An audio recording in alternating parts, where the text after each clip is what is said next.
Hey there guys, and thank you so much for joining me in this video. We're going to be diving back into the DC universe and talking about some news here.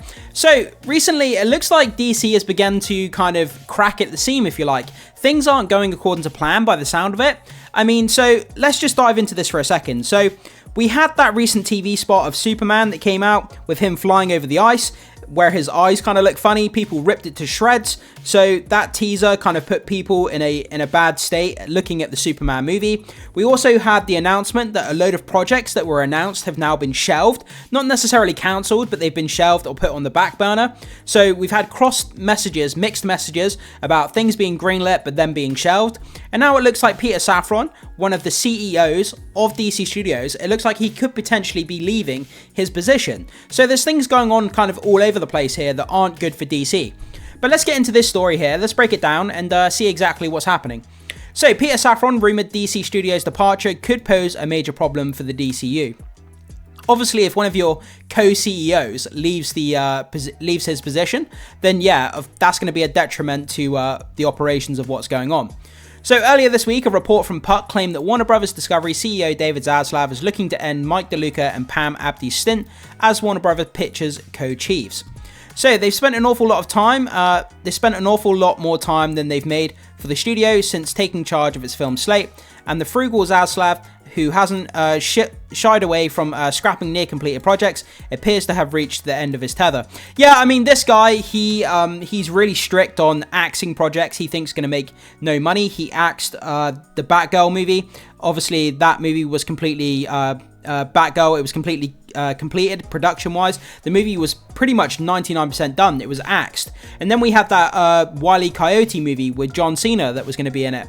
That movie was completed. That was axed as well. So Zaslav is very, very poignant with getting rid of things that he thinks aren't going to make money or that are a detriment to the studio. DC Studios co-CEO Peter Safran is reportedly a top contender to take over for Luca and Abdi, though that would certainly leave James Gunn to run the studio alone. Most studios have like one CEO, don't they? So, running a studio with one CEO, isn't that the normal thing that happens? Unless I must be mistaken there. The Insider has shared an update today theorizing that Zaslav may be eyeing Safran because he wants out of the DCU. Quote, "It makes zero sense to me," Jeff Snyder started, "unless his DC Studios co-chief James Gunn has become such a control freak that Safran feels like there isn't much there for him to do over there." That could potentially be something that's happening. We have no grounds or justification to make that kind of argument at the moment, so I wouldn't put any stock in that at the moment. That could explain why he'd take another position within the studio, which would allow him to work on a greater range of projects outside of comic book movies and TV shows. There could be the case to be said, part of this, where it says that basically Safran feels like there isn't much for him to do. That could possibly be the case, having two CEOs running a place. Maybe there's not enough work to go around for both of them. Obviously, James Gunn's on the creative side, Safran's more on the business side. But if he feels that he's better suited to another position, then maybe he's going to leave and fulfill a better position that's suited to him. We'll have to wait and see exactly how that works out. So, with that said, I'm told that number 3 at DC Studios, Chantel Nong, or Chantel Nong, I'm not sure how you say that, Chantel Nong, I think that's how you say it, isn't quite ready to replace Safran in the capacity of a co-CEO, nor is she necessarily the right fit alongside Gunn. So while the Warner Bros. Slate may fare better under Safran, DC Studios may ultimately suffer in the long run without him taking on the brunt of business responsibilities for the studio, he concluded. So yeah, if Safran leaves, like I say, he's in charge of all the business side while James Gunn's on the creative side. So if Safran decides to leave his position for whatever the reason may be, then would James Gunn be able to do the creative, like the directing, the writing? Would he also be able to take on the business side at the same time? Would he be able to do both? Is it too much for him to do both sides of the business? I'm not really sure. Obviously, we're not in a position to know that kind of information, but it could be possible. James Gunn could do both. We really don't know at this point. Until now, the belief has been that Gunn handles the creative with Safran, a veteran Hollywood producer managing DC Studios' business operations. Yeah, like I was saying. It seems highly unlikely that Gunn has the time or inclination to become DC Studios' Kevin Feige, especially as that would leave him little to no room to write or direct any new DCU projects. So yeah, like I was just basically saying, he wants to do the creative, he wants to write, he wants to direct, all that good creative stuff over at DC, and doing a lot of the business stuff would take him away from that. So ultimately, he probably wouldn't be happy with that. So they would need to bring in another CEO for the business side of. They would need to bring in another CEO for the business side of DC Studios. Still, whether Gunn is paired with an inexperienced Nong or another executive, it's bound to have major consequences for the begoing franchise. The big test will be Superman. All signs currently point to the movie being a hit. Fan response has been positive, but should it underperform, Zaslav may sour on the DC brand and decide that it's also not worth sinking any further money into.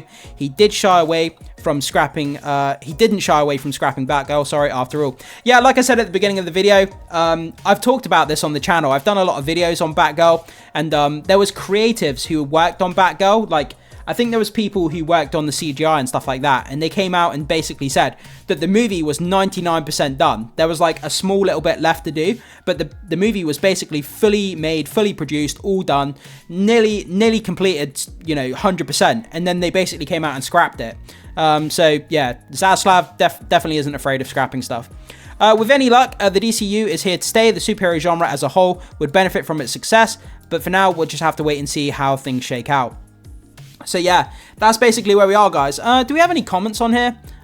Speculation like that is dangerous because some idiot out there is going to run with this fact and use it against Gunn before they have some weird narrative built in their heads against him. Yeah, absolutely, that's the case. People are now going to come out and say, oh, James Gunn he's a control freak, and that's the reason why Safran's leaving, because he can't deal with James Gunn. And people are going to make up all this crazy stuff, especially the Snyder cult, the Snyder bros, who hate James Gunn for practically no reason. They're going to come out and use this as an excuse to beat James Gunn over the head, saying he's a control freak, and that's why Safran is leaving. And this kind of stuff's going to happen, guys. It always does. Any excuse to beat on James Gunn, and it's a shame. I hope that doesn't happen. We'll have to wait and see.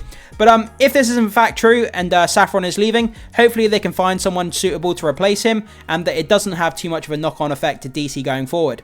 But guys, jump into the comment section. You hear this story.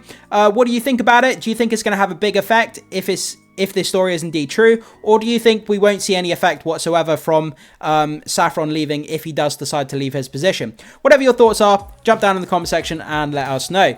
Thank you so much for being here, guys. Make sure you hit the like button before you leave. Consider becoming a subscriber of the channel if you haven't done so far. It goes a long way to supporting the content, so I'd appreciate that, and I will see you in the next video.